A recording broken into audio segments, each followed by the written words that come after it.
Your father told us to beat you until we kill you. The world was shocked when a video of Sheikha Latifa Al Maktoum of Dubai was uploaded. The content of that video was so disturbing the UN had to get involved. What was happening to Princess Sheikha Latifa and her siblings in Dubai? Why was their father, UAE's Prime Minister, the major suspect? Let's dive into this unbelievable story of one of the world's richest royal families.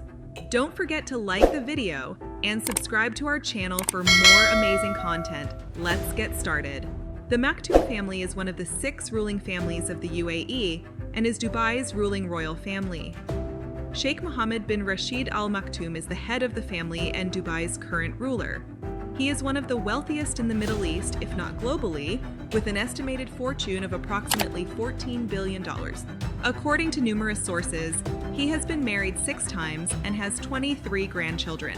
Sheikha Latifa bint Mohammed bin Rashid Al Maktoum, born on December 5, 1985, is the daughter of Dubai's ruler, and Huria Ahmed Al Maash, who is Algerian.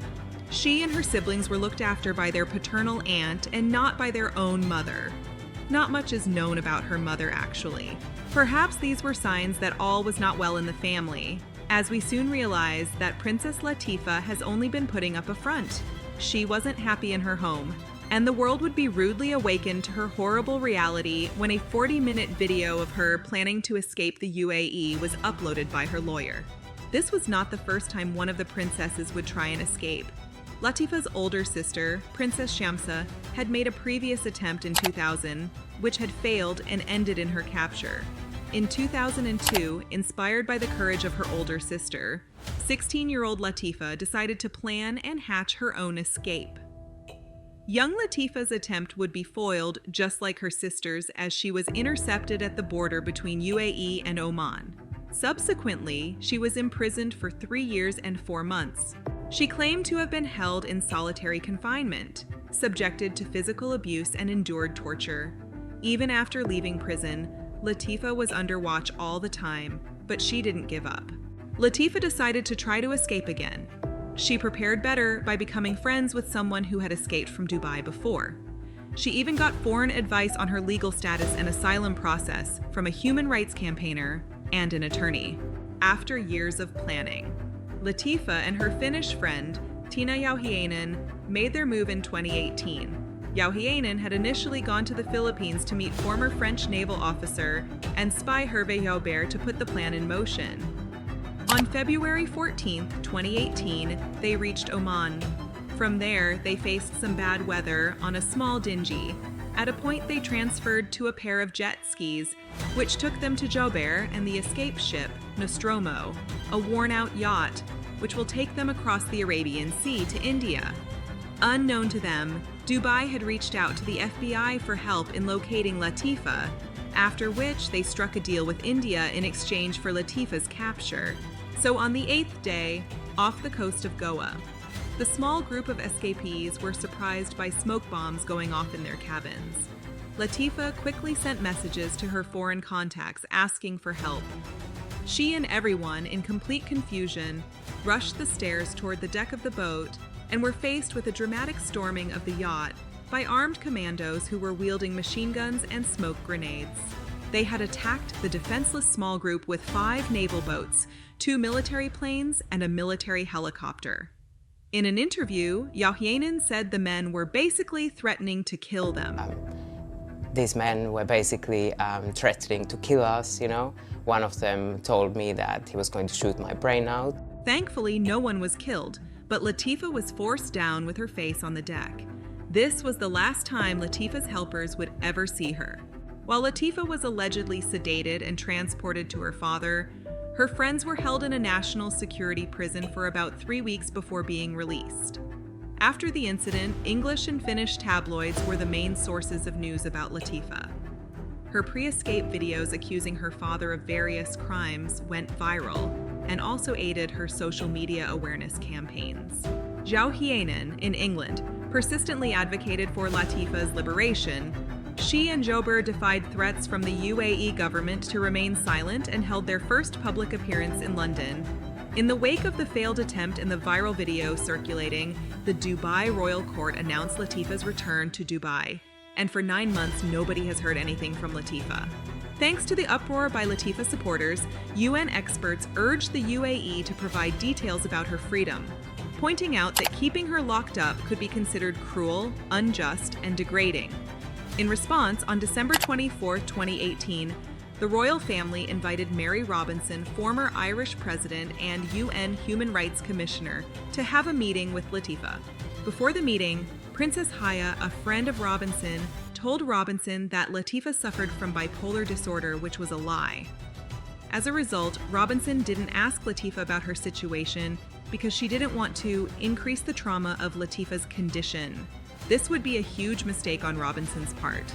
Also, Robinson didn't want pictures of her meeting with Latifa to be taken, but the family insisted on taking some pictures which won't be released. The royal family released those pictures to the public as soon as Robinson's back was turned. In an ironic twist of events, Princess Sheikha fled to the UK and filed for divorce nearly a year later. Her reason? She was in fear for her life because she discovered Latifa's and Shamsa's abductions were orchestrated by her husband. Latifa had been right all along. And in February 2021, Latifa released some self-shot videos to BBC, and it showed her saying she was being held captive in a villa. This was when a shocked Robinson realized the royal family had deceived her. Robinson claimed she had been horribly tricked. Calling herself naive, she continued, "I should have been more alert. That's hurtful to me when I realized that I made a big mistake." Robinson said she 100% believes Latifa now and is fighting for her freedom. Thanks to the new video, the UN Human Rights Office, led by Michelle Bachelet, made a request for proof of Latifa's health. The UAE responded on February 19, 2021, saying, "Her Highness is being cared for at home." However, the independent UN human rights experts weren't having it this time, especially since the authorities weren't providing evidence of said care. So, there was a need for an independent verification of Latifa's conditions. UAE authorities didn't respond. Then, in late 2021, senior UN officials requested a sit-down with the UAE ambassador in Switzerland to discuss the princess's situation again, and there was an agreement. In November of the same year, Michelle Bachelet secretly met Latifa in Paris. After an ID check, the next thing was to find out the truth about Latifa's actual situation. So, to allow Latifa the freedom to express herself, Bachelet told everyone else to leave. Alone, she asked Latifa about her situation, and Bachelet was shocked, showing videos of her pets and new vegan leather boots. Latifa said she had reconciled with her father and was happy with her life. She added, she was free to do all of what she liked. Now, Latifa supporters can understand Bachelet's shock because this was the same Latifa who had written, "There will never be a conclusion where Latifa is happily with her UAE family, never." Bachelet was reminded of Latifa's older sister, Princess Shamsa, who hadn't been seen in public for almost 2 decades since she tried and failed to escape in July 2000. Asking about Shamsa's welfare, Latifa confirmed that Shamsa was alive. She then ended the inquiry saying, "No, this is something we're not going to go near. We are here to talk about my situation and that's it." Perhaps Latifa had made an agreement not to mention her sister, or she was protecting something. Bachelet wasn't able to read Latifa's disposition during their meeting and concluded that it is a possibility that she has lost hope. However, Bachelet clarified that this doesn't mean it was the end, as efforts are still ongoing to confirm that she was truly free and happy.